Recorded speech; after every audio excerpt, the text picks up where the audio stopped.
আসসালামু আলাইকুম। এইচএসসি 2026 ব্যাচের স্টুডেন্টরা আপনাদের সবাইকে জানাচ্ছি শুভেচ্ছা ও স্বাগতম। আমরা আজকে তোমাদের একটি গুরুত্বপূর্ণ টপিক নিরসন নিয়ে আলোচনা করব। সো খুব মনোযোগ সহকারে আমাদের আজকের এই টপিকটি দেখে আমাদেরকে সাপোর্ট করো। প্রিয় বন্ধুগণ, আমরা দেখি নিরসনটা কি বা নিরসন কাকে বলি। নিরসন কাকে বলি? বক্তার বক্তব্যকেই নিরসন বা উক্তি বলা হয়। তাহলে কি নিরসন শব্দের অর্থই আমাদের উক্তি। আমরা যে কথাগুলো বলি, যে স্পিচগুলো দিই, এই প্রিয় বন্ধুগণ, নেরেশন আমাদের দুই প্রকার। দেখো, নেরেশন দুই প্রকার, একটা হচ্ছে ডিরেক্ট নেরেশন আর একটা হচ্ছে ইনডিরেক্ট নেরেশন। ডিরেক্ট নেরেশন কোনটা আমাদের? যেটা আমরা কারো কোনো উক্তি কোন রকম পরিবর্তন না করে সরাসরি বলি, সেটা হচ্ছে আমাদের ডিরেক্ট নেরেশন। আর ইনডিরেক্ট নেরেশন আমাদের কোনটা? ইনডিরেক্ট নেরেশন হচ্ছে তোমাদের কারো উক্তি, কারো কোনো বক্তব্য আমরা পরিবর্তন করে নিজেদের মতো করে যেটা সবার সামনে উপস্থাপন করি, রিপ্রেজেন্ট করি। তাই বন্ধুগণ, আমরা এক্সাম্পলগুলো একটু লক্ষ্য করি। দেখো, এখানে তোমাদের কি বলা আছে? Rusha said to me, Rusha আমাকে বলল, she is going to Dhaka, অর্থাৎ সে বা তিনি ঢাকায় যাচ্ছেন। দেখো, এখানে রুষা যে কথাটি আমাদেরকে সরাসরি বলেছিল, অর্থাৎ রুষা যে কথাটি আমাকে বলেছিল, আমি সেই কথাটি আবার সরাসরি বলতেছি অন্য কাউকে। যে কি, Rusha said to me, Rusha আমাকে বলল, she is going to Dhaka, সে ঢাকায় যাচ্ছে। এখন এইটা হচ্ছে আমাদের কি, এইটা হচ্ছে আমাদের ডিরেক্ট নেরেশন। এখন এটাকে আমরা ইনডিরেক্ট নেরেশনে এটাকে আমরা ইনডিরেক্ট নেরেশনে নিয়ে আসবো। দেখো, Rusha told me that, Rusha আমাকে বলল যে she was going to Dhaka, সে ঢাকায় যাচ্ছিল, সে ঢাকায় যাচ্ছিল। আর এটা হচ্ছে আমাদের ইনডিরেক্ট নেরেশন, অর্থাৎ যে কথাগুলো আমরা কারো কোনো কথা, কারো কোনো বক্তব্য আমরা কোনো রকম পরিবর্তন না করে আরেকজনকে বলবো, সেটা হচ্ছে আমাদের ডিরেক্ট নেরেশন। আর যে বক্তব্যগুলো আমরা আমাদের নিজেদের মতো করে, অন্য কারো কোনো কথা আমরা আমাদের নিজেদের মতো করে অন্য কারোর সামনে উপস্থাপন করে বলবো, সেটা হচ্ছে আমাদের ইনডিরেক্ট নেরেশন। আশা করি তোমরা বুঝতে পারছো। প্রিয় বন্ধুগণ, আমরা যদি নিরেশন করতে যাই, নিরেশন করতে হলে আমাদেরকে তিনটি স্টেপ খুব ভালোভাবে মনে রাখতে হবে। স্টেপগুলোকে কি আমরা দেখি? Number 1, reporting speech and verb. দেখো, reporting speech and verb. Number 2, reported speech. Number 3, inverted comma. ঠিক আছে, তাহলে আমরা দেখবো রিপোর্টিং স্পিচ কোনটা, রিপোর্টেড স্পিচ কোনটা, ইনভার্টেড কমা কোনটা। তাহলে দেখো, আমরা এই এক্সাম্পলটা লক্ষ্য করি। দেখো, এখানে কি বলেছে? Rusha said to me she is going to Dhaka, অর্থাৎ রুষা আমাকে বলল তিনি ঢাকায় যাচ্ছেন। তাহলে দেখো, এই যে এই অংশটুকুর নাম হচ্ছে আমাদের কি, রিপোর্টিং স্পিচ। কি নাম? Reporting speech. একটু মনোযোগ সহকারে দেখি আমরা। এই অংশটুর নাম হচ্ছে, এই পার্টটির নাম হচ্ছে আমাদের রিপোর্টিং স্পিচ, অর্থাৎ এই যে মি পর্যন্ত, এই যে আমাদের কমা আছে, এই কমা পর্যন্ত। এরপরে যেটা আমাদের ইনভার্টেড কমার ভিতরে আছে, এইটা নাম হচ্ছে আমাদের রিপোর্টেড স্পিচ। কি নাম?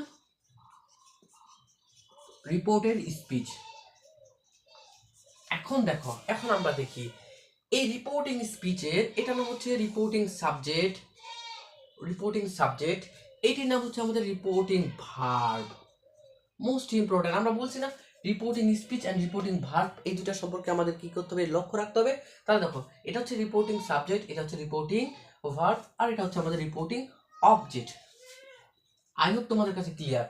এখন দেখো, এই যে রিপোর্টেড স্পিচ, সাধারণত আমাদের পরিবর্তনগুলো কথা হবে ডিরেক্ট থেকে যদি আমরা ইনডিরেক্টে করতে যাই, তাহলে আমাদের পরিবর্তনটা কিন্তু এই জায়গাতে হবে, অর্থাৎ মোস্ট অফ দ্য পরিবর্তন, অর্থাৎ মোস্ট অফ দ্য চেঞ্জেস আমরা এই যে ইনভার্টেড কমা থেকে শুরু করে এই যে একেবারে শেষ ইনভার্টেড, ফার্স্ট ইনভার্টেড কমা থেকে শুরু করে একেবারে শেষ ইনভার্টেড কমা পর্যন্ত এতটুকু আমাদের পরিবর্তন হবে। হ্যাঁ, এইটার নাম হচ্ছে আমাদের কি, এই অংশটার নাম হচ্ছে আমাদের কি, রিপোর্টেড সাবজেক্ট। কি নাম? Reported subject. এটা হচ্ছে আমাদের কি, টেন্স, রিপোর্টেড টেন্স। ঠিক আছে, এটা এক্সটেনশন। ঠিক আছে, আমরা এতটুকু আপাতত মনে রাখবো। আচ্ছা, ক্লিয়ার করি। প্রিয় শিক্ষার্থী বিন্দু, আমরা যদি নেরেশনের পরিবর্তন করতে চাই, তাহলে পরিবর্তনগুলো আমাদেরকে লক্ষ্য করতে হবে। অর্থাৎ ডিরেক্ট নেরেশন থেকে যদি আমরা ইনডিরেক্ট নেরেশনে পরিবর্তন করতে চাই, তাহলে আমাদের মোটামুটি 5টা জায়গায় পরিবর্তন করতে হয়। কোন কোন জায়গায় পরিবর্তন করতে হয় সেগুলো আমরা দেখিনি এখন। দেখো, নেরেশনের পরিবর্তন, 1 নাম্বার আমাদের যেটা পরিবর্তন করতে হচ্ছে সেটা হচ্ছে সাবজেক্টের পরিবর্তন। 2 নাম্বার আমাদের টেন্সের পরিবর্তন করতে হচ্ছে। 3 নাম্বার মডাল ভার্বের পরিবর্তন করতে হবে। 4 নাম্বার অ্যাডভার্বিয়াল ফ্রেজ এর পরিবর্তন। দেখো, অ্যাডভার্বিয়াল ফ্রেজ এবং কিছু আমাদের ডেমনস্ট্রেটিভ থাকে, এগুলো আমাদের কি করতে হয়? পরিবর্তন করতে হয়। এরপরে আমাদের আছে 5 নাম্বার মোস্ট ইম্পর্টেন্ট, আমরা এই জায়গাগুলো প্রায়ই ভুল করি। দেখো, সাবজেক্টিভ ফর্ম, অবজেক্টিভ ফর্ম ও পসেসিভ ফর্ম, এই 3টি ফর্মের পরিবর্তনগুলো আমাদেরকে লক্ষ্য করতে হবে। তাহলে দেখো, নেরেশন যদি আমরা চেঞ্জ করতে চাই, ডিরেক্ট থেকে ইনডিরেক্ট করতে চাই, তাহলে আমাদেরকে কি করতে হবে? 5টা জায়গায় পরিবর্তন করতে হবে। 1 নাম্বার আমাদের যেটা পরিবর্তন করতে হবে সেটা হচ্ছে আমাদের সাবজেক্টের পরিবর্তন। 2 নাম্বার আমাদের টেন্সের পরিবর্তন। 3 নাম্বার আমাদের মডাল ভার্বের পরিবর্তন, 4 নাম্বার অ্যাডভার্বিয়াল ফ্রেজ এবং কিছু ডেমনস্ট্রেটিভের পরিবর্তন করতে হবে, 5 নাম্বার আমাদের সাবজেক্টিভ ফর্ম, অবজেক্টিভ ফর্ম এবং পসেসিভ ফর্ম, এই 3টা ফর্মের পরিবর্তনগুলোকে আমাদের ভালোভাবে জানতে হবে, তাহলে আমরা নেরেশন খুব ইজিলি খুব সহজে করতে পারবো। আশা করি তোমরা বুঝতে পারছো। এখন আমরা এই যে সব পরিবর্তনগুলো, যত সব পরিবর্তন আছে সব পরিবর্তন নিয়ে আমরা আলোচনা করব। So connect with us. So প্রিয় শিক্ষার্থীরা, চলো আমরা পরিবর্তনগুলো দেখে নিই। 1 নাম্বার যে পরিবর্তন আমরা পড়েছিলাম সেটা হচ্ছে কি সাবজেক্টের পরিবর্তন। দেখো সাবজেক্টের পরিবর্তন আমরা কোথায় কোথায় করব। দেখো রিপোর্টেড স্পিচের সাবজেক্ট যদি আমাদের ফার্স্ট পারসন হয়, কোন পারসন? দেখো রিপোর্টেড স্পিচের সাবজেক্ট যদি আমাদের ফার্স্ট পারসন হয়, তাহলে রিপোর্টিং স্পিচ এর দেখো সাবজেক্ট কি অনুসরণ করবে, কাকে করবে? দেখো রিপোর্টেড স্পিচ এর সাবজেক্ট যদি ফার্স্ট পারসন হয়, তাহলে রিপোর্টিং স্পিচ এর সাবজেক্টকে অনুসরণ করবে। আমরা একটা উদাহরণ লক্ষ্য করি। দেখো এখানে বলা হয়েছে কি, Rusha said to me, Rusha আমাকে বলল, কি বলল? I am going to Dhaka. আমি কোথায় যাচ্ছি? I am going to Dhaka. দেখো আমি ঢাকায় যাচ্ছি।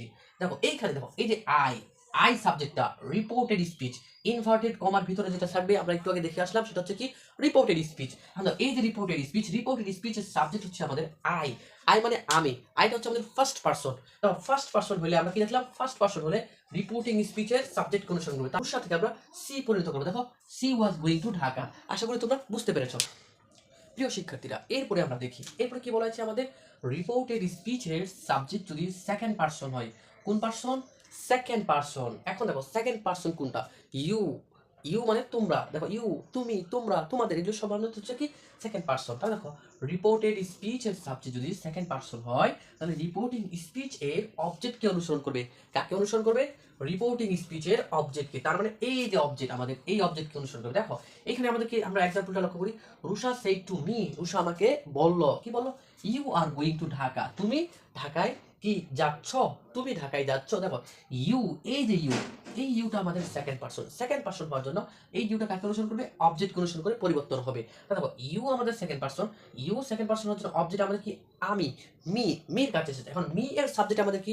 মি এর সাবজেক্ট আমাদের আই। তাহলে পরিবর্তন হয়ে এই যে এই জায়গাটাতে আমরা আই বসাবো। তাহলে দেখো আমরা এটার ইনডিরেক্ট ইনডিরেক্ট রিলেশনটা দেখি। তাহলে দেখো Rusha told me that, Rusha আমাকে বললো যে, এই যে এই জায়গায় পরিবর্তন, ইউটা আমাদের পরিবর্তন হয়ে কনভার্ট হয়ে মি থেকে আই চলে আসছে। অর্থাৎ মি যে অবজেক্টিভ ফর্ম ছিল, ওই অবজেক্টিভ ফর্ম থেকে আমাদের সাবজেক্টিভ ফর্ম আই চলে আসছে। দেখো I was going to Dhaka.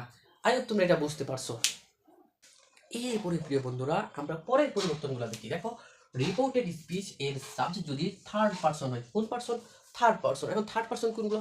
Third person হচ্ছে হি, সি, ইট, নেম, দে, দেয়ার, এই সবগুলো হচ্ছে আমাদের থার্ড পারসন। তাহলে দেখো রিপোর্টেড স্পিচ এর সাবজেক্ট যদি থার্ড পারসন হয়, তাহলে কি হবে? নো চেঞ্জ, কোনো পরিবর্তন হবে না। তাহলে আমরা একটা এক্সাম্পল লক্ষ্য করি। দেখো কি বলছে? Rusha said to me, Rusha আমাকে বলল।